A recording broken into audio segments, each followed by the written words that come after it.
Hello and welcome to another episode of Hope to Recap, where we bring you up to speed on our latest D&D episode. Today we're going to be recapping episode number 13, More of the Same. This episode picks up right where the other one ended. Emily, feeling as though there isn't any other way, she bites Alva, saving him from the brink of death, but turning him into a vampire in the process. With the queen dead and the team back together, they discuss what to do next. Emily tells the rest of the group with her mom dead, she's afraid that some of her other siblings aren't going to take that as lightly as she, and might be heading over their direction right now. She offers them a plan. If they seek out her brother, Alexander, maybe they can get him on their side. The group crams themselves into Rusty, putting both the unconscious bodies of Toto and Alva tied to the roof of the car, and the fainted werewolf princess next to Emily in the back. What seems like a nice drive soon turns sour as the traveling party get attacked by one of Emily's sisters in a rage. Remember how you asked me if there was one person or a couple people that would kind of go on a bit of a rampage?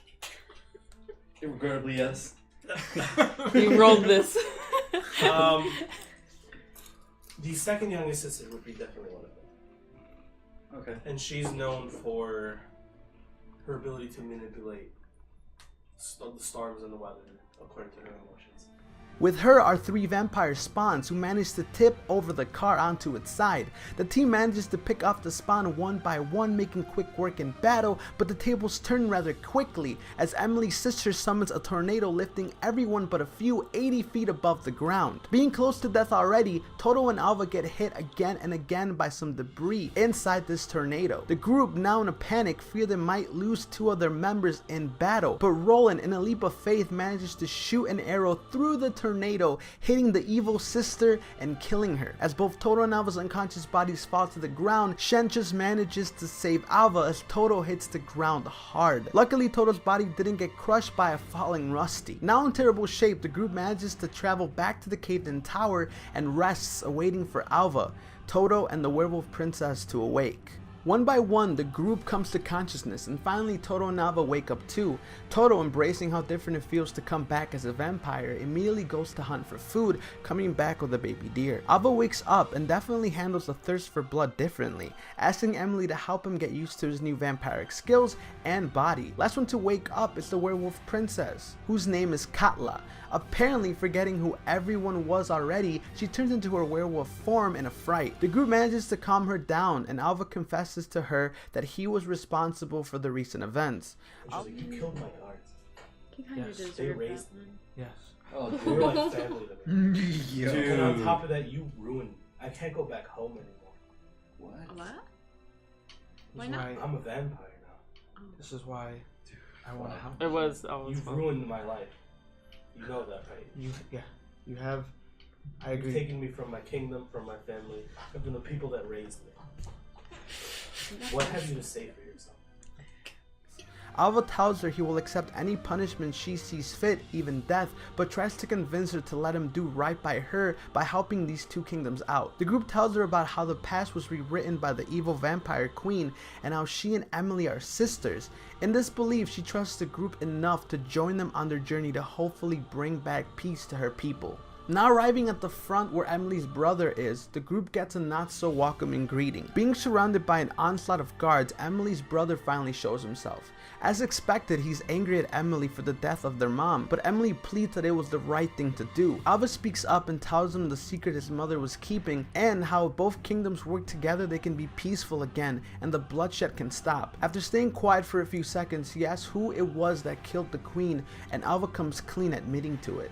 Right then and there, he grabs his greatsword and stabs Alva through his chest, missing his heart. Emily launches up and breaks her brother's neck, knocking him out momentarily. Filippo goes into a super speed and a huge fight erupts. Before Emily's brother gets up again, the team manages to keep most of the vampire guards at bay, managing to kill or intimidate most of them. Since having his neck snap wasn't enough to kill Alexander, he gets up and manages to switch the tide immediately. In one hit, he manages to bring Emily to her knees, knocking her unconscious. This angers Alva, and his dark side begins to consume him again.